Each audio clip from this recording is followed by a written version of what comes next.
He had driven 4 hours to see land he intended to buy, not visit, buy. The GPS had given up somewhere past the second covered bridge, and he'd rolled down the window of his rented Escalade to ask directions from the only person visible on the road, a young woman walking the gravel shoulder in a dark cape dress, a white cap pinned neatly over her hair, and boots that carried the dry mud of morning chores the way boots do when the work starts, before the sun does. She looked maybe 26, maybe younger.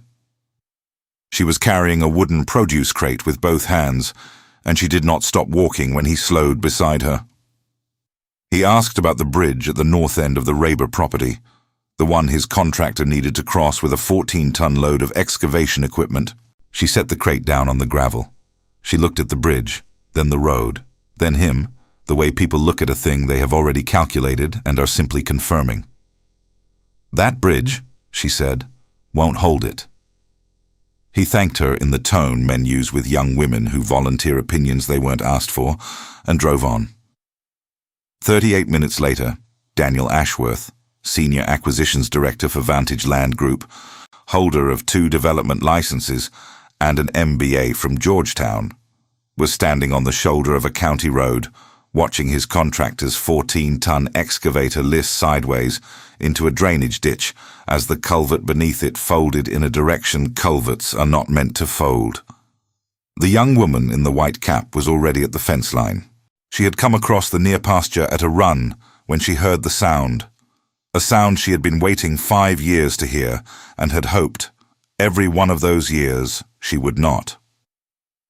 She was through the gate and crouching at the broken head wall before Daniel had finished his first phone call.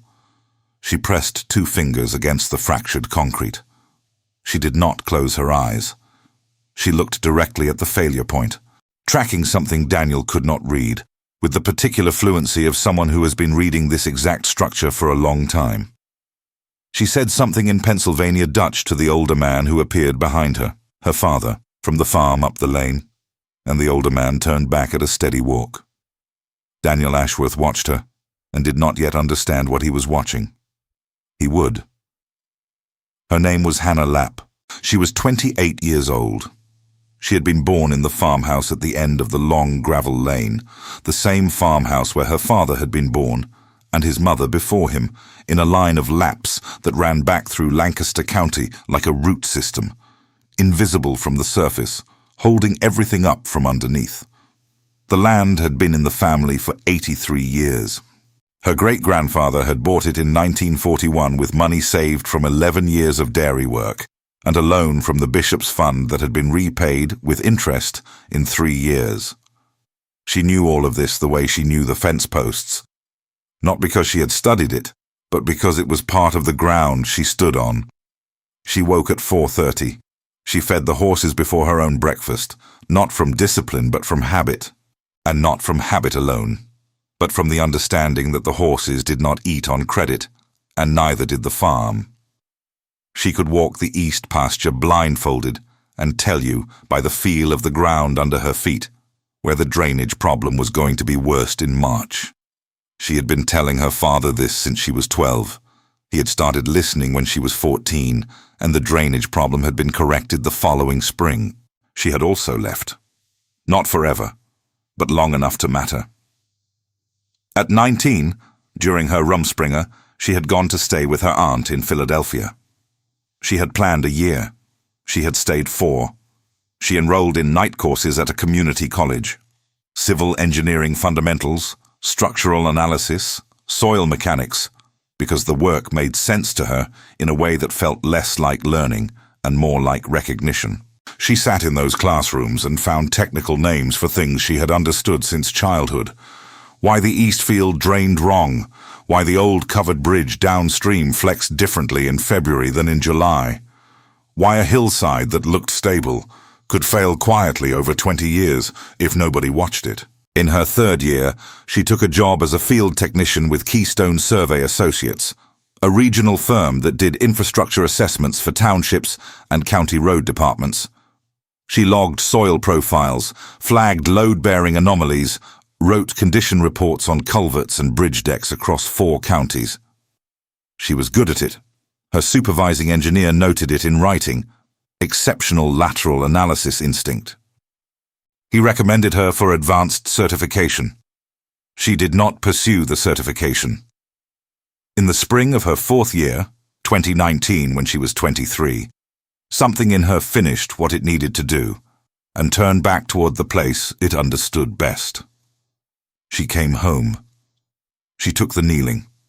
She put the coursework certificates and the field technician badge in an envelope in the cedar chest at the foot of her bed, and did not speak of them again.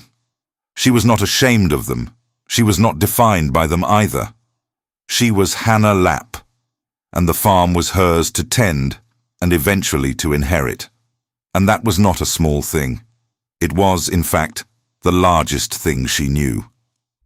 The cedar chest also held something else. A deed addendum signed 2 years ago when her father's health made the transfer practical rather than symbolic.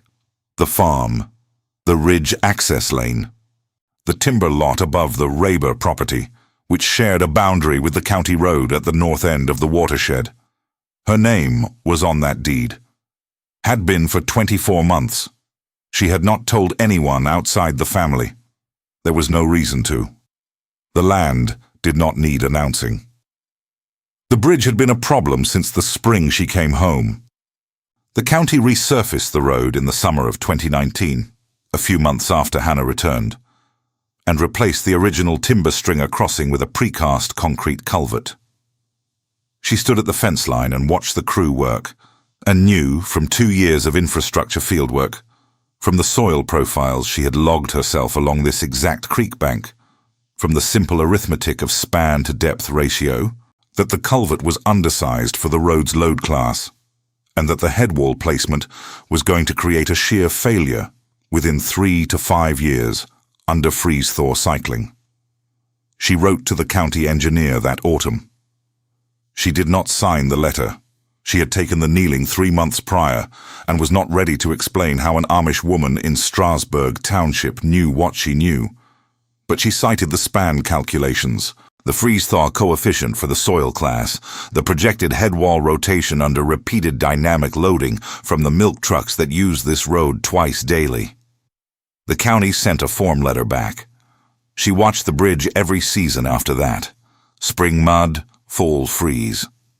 The hairline crack appeared at the headwall's northeast corner in the spring of 2021, right where the shear would initiate, exactly as she had calculated. She noted the widening each autumn. She sent a second letter in the fall of 2021, this time through Bishop Reel, who added his name to it and presented it at the next township meeting. She sent a third in the spring of 2023 with updated measurements and photographs that the bishop's nephew took on her behalf. The road committee referred all 3 to the county inspector's scheduled cycle. That had been 18 months ago. She thought about the bridge often.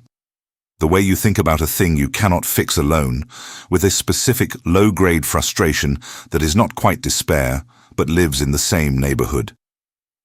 She thought about other things when she stood there too. The 4 years in Philadelphia. The courses she had taken and understood quickly. The survey work, which had been satisfying in the way that skilled labor is satisfying, but which had left her at the end of each day with the feeling of someone who has been using their left hand, competent but not native. The grief was different, quieter than she'd expected. She had left a person behind in Philadelphia, not a romantic story. She would not make it that, even to herself. A friendship, close and honest, with a woman named Carla, who had understood Hannah in the specific way that people understand each other when they are both trying to figure out who they are at the same time. Carla had asked her not to go. Hannah had gone anyway. She had not written. She did not own a phone. She thought about Carla the way you think about a sound you heard once in a place you will not return to, clearly, and without the ability to do anything about it.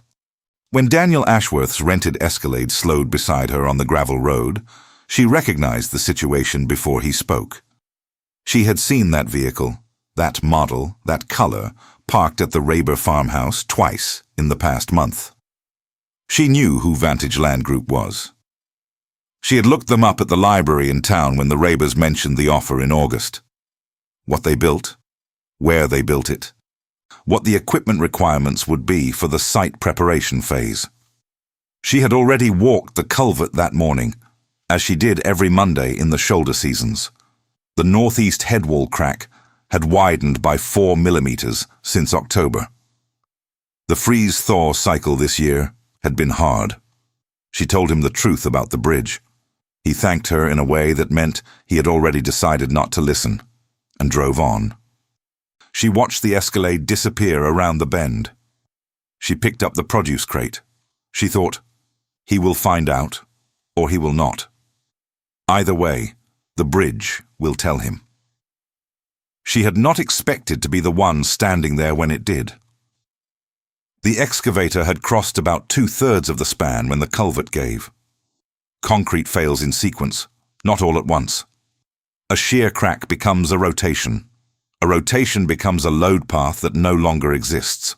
The load does not disappear. It redirects, fast and without negotiation, to whatever is adjacent. In this case, nothing adjacent was willing. The head wall rotated 11 inches at the northeast corner, the corner Hannah had been measuring since 2021, and the culvert's front left bearing dropped into the gap. The excavator's left track lost contact. The operator cut power and tried to reverse. Too late, and the wrong direction. The rear of the machine swung wide, and the embankment caught it. Nobody was hurt. The operator had enough time and instinct to brace. Hannah had been in the near pasture when she heard it. Not a crash.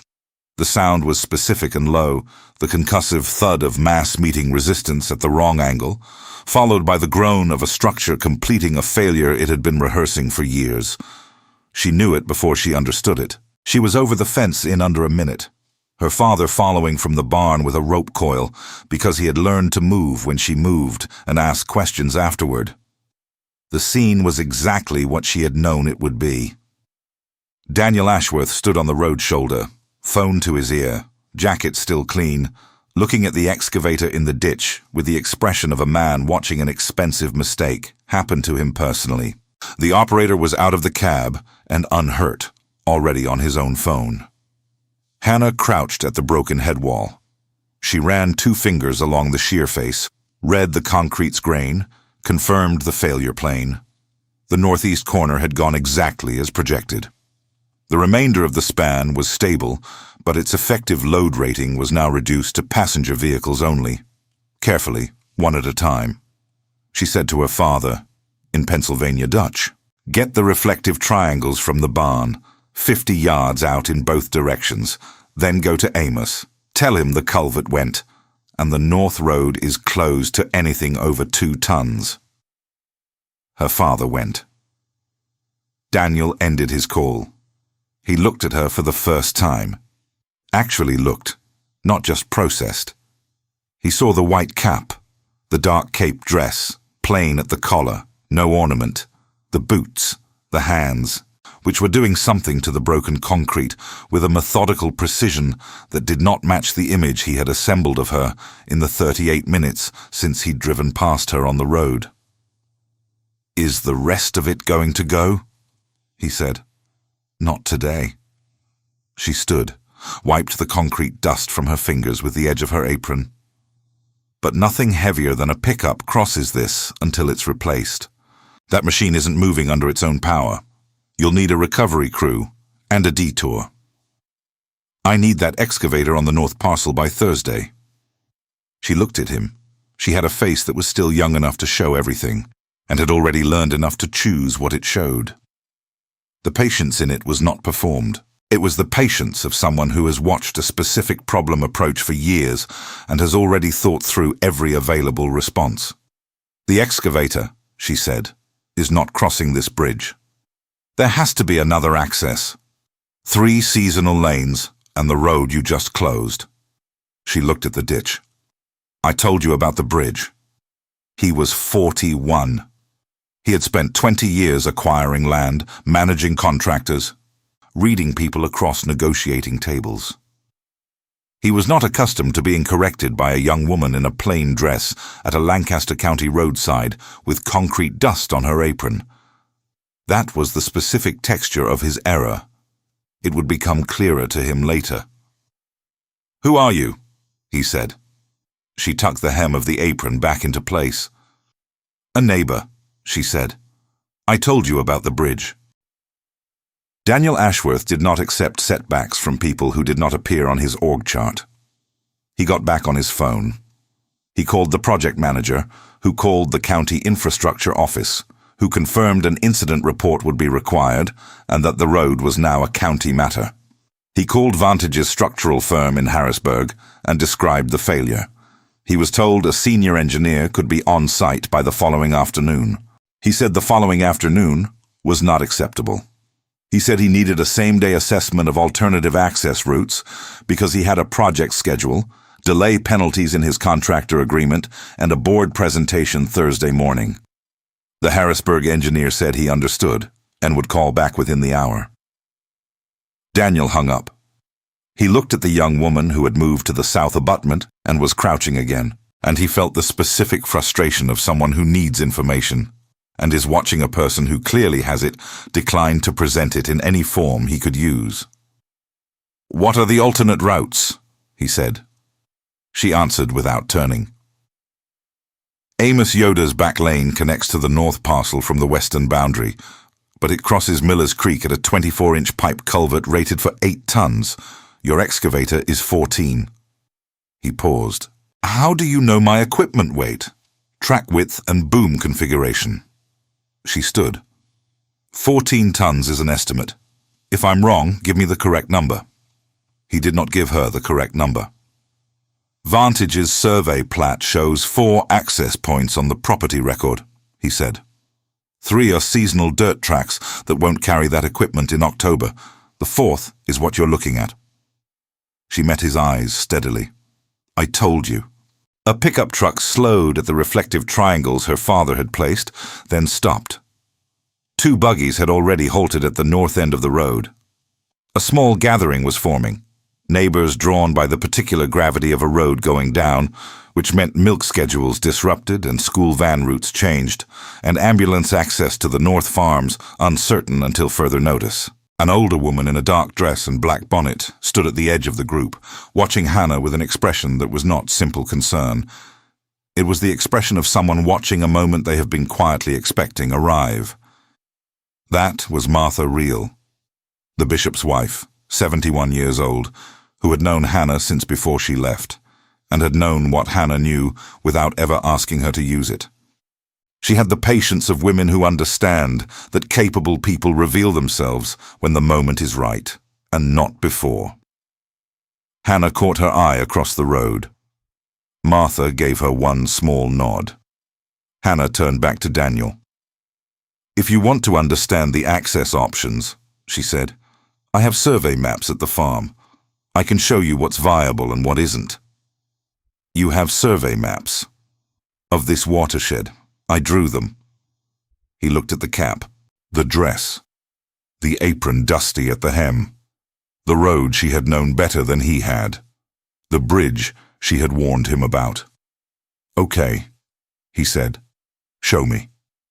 The farmhouse was half a mile up the lane. Daniel followed Hannah's pace in the suspended impatience of a man making a considerable effort not to check his phone every 40 seconds. He checked it every 40 seconds.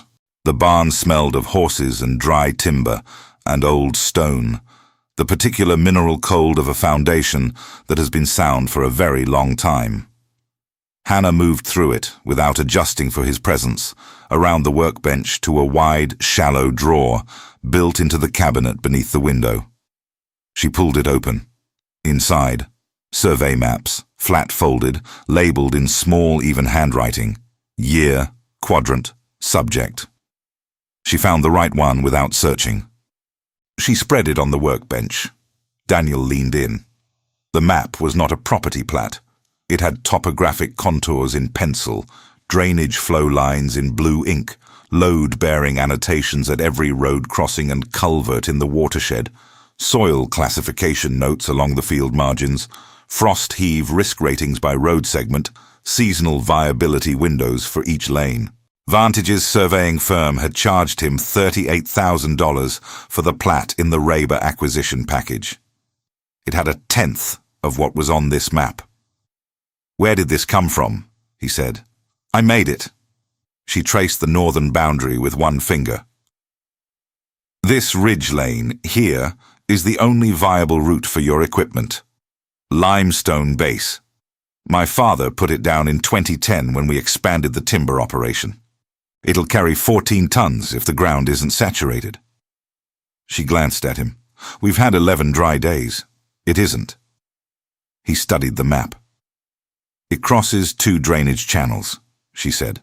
"Both are timber frame culverts. The eastern one I rebuilt in 2022. I designed the replacement and my father built to spec. Load rating is 16 tons. The western one is original to the lane, 2010. I assess it every spring. It's sound." He was quiet a moment. "Why?" he said carefully. "Do you know the load ratings of culverts on a private farm lane?" She folded the map back along its creases. Precise, no wasted motion. "Because I assess them," she said. "You remember what you assess." He looked at her. She looked back. And then he made the mistake he had been building toward since he rolled down the window of the Escalade and thanked her in that particular tone. "I'll need to discuss the easement for this lane directly with the property owner," he said. "Is your father available?" She did not move. "My father," she said, "does not hold the deed." Silence. "I'm sorry?" "The farm was transferred to me 2 years ago." She laid her hand flat on the map. The farmhouse, the east and west pastures, the ridge lane, and the timber lot above the Raber boundary. "My name is on the deed, has been for 24 months. He blinked. "The Raber property," he said slowly, "is accessed through your land. Through land I own, yes. Vantage's entire equipment plan assumes county road access via the culvert. The culvert I told you about this morning." He put both hands on the edge of the workbench. He was a man who was accustomed to rooms reorganizing themselves around his arrival. He was watching, instead, a room that had been organized around a different center of gravity the entire time. And that center was a 28-year-old woman in a white cap who had been telling him the truth since before he'd decided she was worth listening to. "Miss Lapp," he said, "I owe you an apology." She waited. "I dismissed you this morning. You were correct about the bridge, and I drove past what you said because—" He stopped. "Because of how you looked, and where we were. That was wrong." She studied him with the same accuracy she had applied to the culvert. "Yes," she said. "It was. I'd like to discuss an easement for the ridge lane. Your terms." She looked at the map. "My terms begin with the county replacing the bridge." Her voice did not rise. "Not patching. Replacing. With proper engineering review, correct culvert sizing, and documented load rating. I have 5 years of observation records, 2 sets of calculations, and 3 letters I sent to the county that I can put in front of whoever needs to see them." A pause. "The community uses that road, not for development, for the milk pickup, for the school van in January, for the ambulance when someone needs it." He hadn't expected the specificity of it. "I can make calls," he said. "Vantage has a relationship with the county commissioner's office." "I know Vantage does," she said. "That is why I'm telling you." He looked at her steadily. "You knew who we were before today. The Rabers told me about the offer in August." She set the map aside. "I went to the county office in September and filed the bridge assessment again, with updated measurements. They filed it. And did nothing. And did nothing." A pause. "A company with Vantage's liability exposure creates a different kind of pressure than a woman in a plain dress. I knew that. I was waiting for the right moment. The excavator in the ditch. I did not want that. No one was hurt, and I am grateful for it." Her expression did not shift. "But the incident report your carrier files tomorrow will ask questions the county cannot answer with a form letter." He was quiet. She was 28 years old, and she had been running this patiently, accurately, for 5 years, and she had just told him so to his face with the directness of someone who sees no advantage in pretending otherwise. "Miss Lapp," he said, "I'd like to hire you. As a consultant. Site access, watershed assessment, infrastructure documentation. Your credentials don't need to be on a stamp. You'd be compensated." She considered it for a moment that was not hesitation, but calculation. "The bridge comes first," she said. "That is the condition, not a negotiation point." "Understood. And the easement will include a creek bank protection setback, 100 feet from the waterline. I've been watching that bank for 5 years. It will not hold your grading plan as filed." He blinked. "How do you know our grading plan?" "I know what the bank can hold," she said. "And I know Vantage builds mixed-use commercial. The grading follows from that." A pause. "Correct me if I'm wrong." She was not wrong. He knew it before she finished the sentence. He did not ask her for the documentation that evening. He found it on his own, the way people find things when they finally decide to look. At the inn 6 miles away, he gave Hannah's name to Vantage's due diligence coordinator for a routine title search. What came back 3 hours later was the deed, the adjacent parcel record, and a flag on the name itself.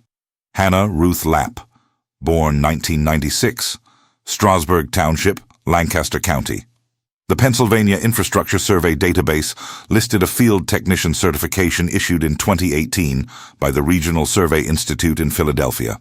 3 completed infrastructure assessment projects, 2018 to 2019. 1 supervisor's note from Keystone Survey Associates. Exceptional lateral analysis instinct. Recommended for advanced certification if she continues in the field. She had not continued in the field. She had come home in the spring of 2019.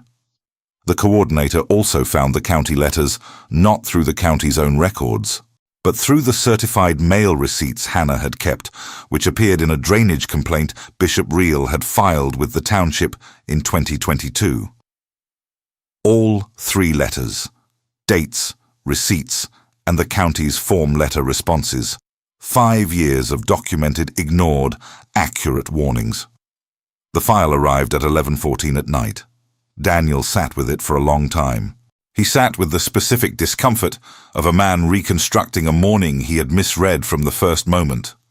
The young woman with the produce crate, the white cap, the way she had set the crate down on the gravel and looked at the bridge before she answered, not pausing to think, but confirming what she already knew. She had been confirming what she already knew. In the morning he drove back to the farm.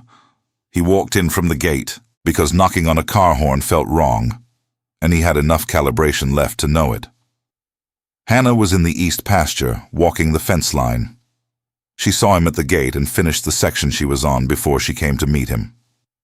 He handed her the printout, the assembled file. She looked at it without surprise. The way people look at an outcome they prepared for and are simply watching arrive. "The supervisor's note," he said. He called it exceptional. He recommended advanced certification. She folded the printout once. "I didn't pursue it. I know. You came home." She looked at the pasture, at the ridge lane through the tree line, pale limestone in the October light. "Why didn't you say any of this when I stopped this morning?" he said. "You knew who I was. You knew about the bridge. You could have told me everything on the road." She was quiet for a moment that had weight to it. "You'd already decided what I was," she said. "A girl on a gravel road in a plain dress. If I had told you about the certification and the letters and the deed, you would have thought I was trying to impress you." She paused. "I wasn't. I was telling you the bridge would fail. That was the relevant information." He had nothing to say to that. I told the county the same thing, she said, 3 times. They filed it. She handed the printout back. Some information has to prove itself. The county bridge inspection happened 11 days after the incident. This was not coincidence. Daniel's call to the commissioner's office the morning after the failure was the second call of the day. The first had come from Vantage's legal team at 7:15. The third came from the project insurance carrier's regional director at 10. Commissioner Garland, who had received 3 letters about this culvert over 5 years and responded to all 3 with form letters, found his schedule suddenly reorganized around Lancaster County infrastructure. A licensed inspection firm arrived on day 5. Their preliminary report, submitted on day 9, identified the same failure modes Hannah had documented: the shear initiation at the northeast headwall, the span-to-depth ratio deficiency, the freeze-thaw projection. They cited no prior correspondence. The county had located 2 of Hannah's 3 letters and misidentified the third as a duplicate, and made no reference to any of them in the official record. The third letter was in Hannah's cedar chest with the certified mail receipt. She had not offered it to anyone yet. She would, when it was useful. The county announced an emergency bridge replacement on day 11, funded from infrastructure reserve. The commissioner issued a statement about the county's commitment to rural road safety. He did not mention the 5 years of letters. The regional paper ran it on page 4. A reporter came to the farm 2 days later. Hannah came to the gate, heard him out, and said she had no comment for publication. She went back to the fence line. The easement agreement with Vantage was signed on day 16. Hannah read every clause at the kitchen table while Daniel sat across from her, and he did not rush her, because he had learned at some cost that this was a woman for whom patience was not a courtesy, but a method. She made 3 amendments in pencil before signing. He accepted all 3. They were correct. The terms: bridge replacement prior to any equipment use of the ridge lane, creek bank setback of 100 feet, a per-use access fee deposited into a community infrastructure account administered by Bishop Reel, a right of first refusal for Hannah on any future easement modifications. Daniel had not proposed the right of first refusal. She had added it. He signed. When the pens were capped, he looked around the kitchen, the wood stove, the kerosene lamp, the window above the sink framing the pasture, and, beyond the tree line, the pale thread of the ridge lane. "Can I ask you something?" he said. "You can ask. The survey work, you were good at it." He chose his words. "Do you miss it?" She was quiet for a moment, not composing a polite answer, finding an honest one. "I miss the precision of it," she said. "The way a load calculation has one correct answer, and you either found it or you didn't." She looked at the window. "I don't miss the rest." "What's the rest?" "Explaining myself. Constantly." She said it without bitterness, with the flat accuracy of an observation confirmed many times over. To the senior engineers, to the contractors, to the clients. Who I was, why I was there, whether I actually knew what I was saying. A pause. "Here I know what I know, and the land confirms it. Nobody argues with the drainage pattern." He was quiet. "Until yesterday," she said, and something in it was not quite humor, but lived next to it. He almost smiled. "You're going to be difficult to work with," he said. "I mean that as a compliment." "I know what you mean," she said. A letter arrived 4 weeks later, not email, paper, forwarded through her aunt's Philadelphia address. The return address was a street in West Philadelphia that Hannah knew from memory, because she had walked past it several hundred times over 4 years. She sat with it on the porch steps in the late afternoon light without opening it for a few minutes. Her father was visible in the far pasture. The horses grazed in the near field. Down the ridge, the county crew was into its second week of bridge work, the sound of equipment carrying faintly in the cold air. She opened the letter.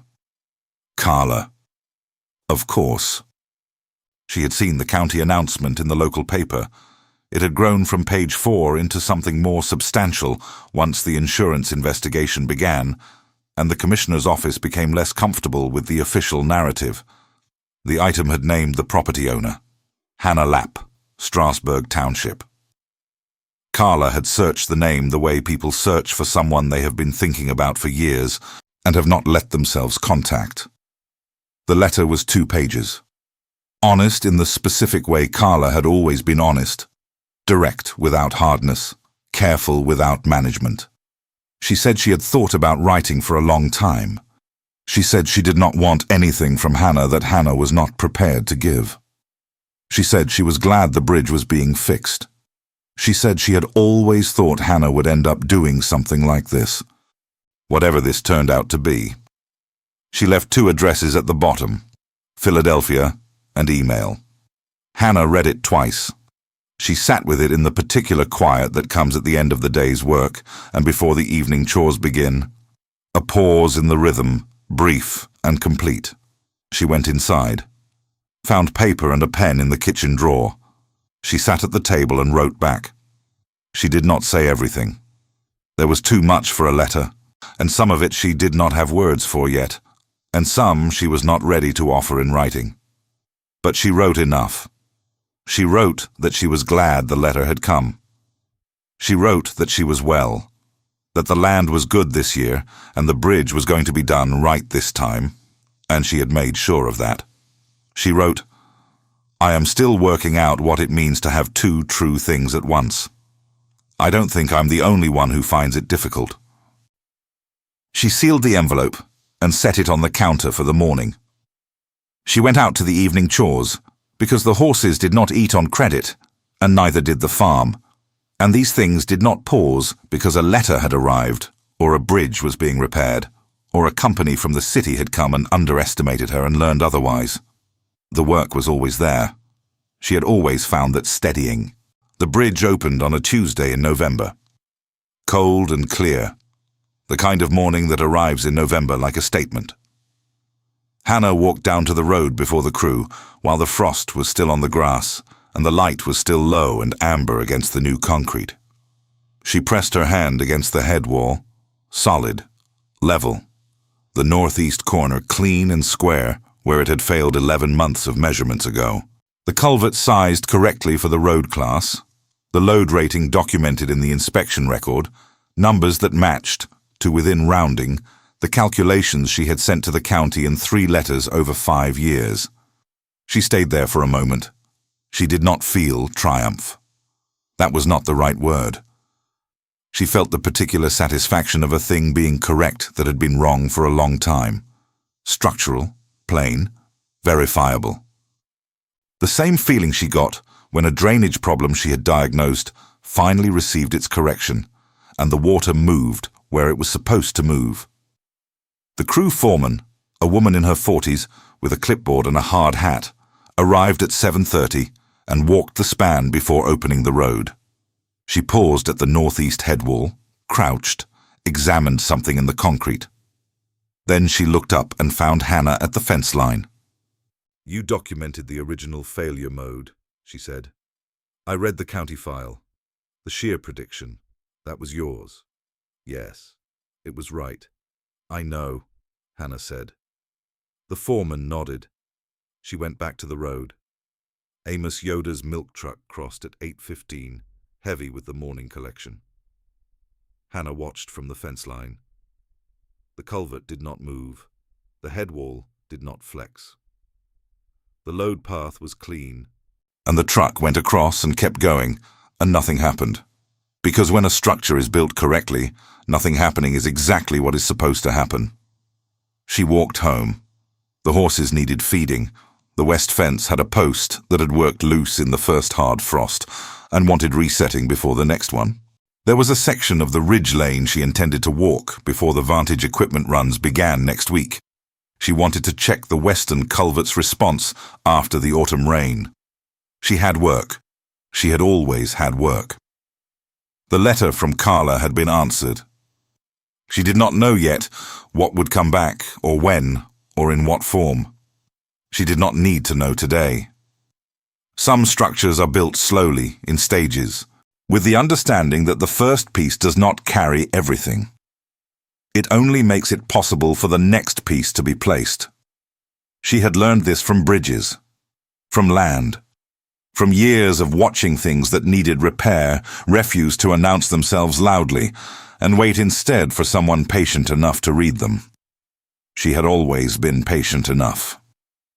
The two parts of her life, the one in the cedar chest with the certification and the supervisor's note, and the one in the east pasture walking the fence line before breakfast, did not collapse into each other. They did not stop being two separate, true things. She had spent years waiting for them to resolve, and they had not, and she had finally stopped waiting and simply continued with both of them forward. It was not a perfect arrangement. It was an honest one.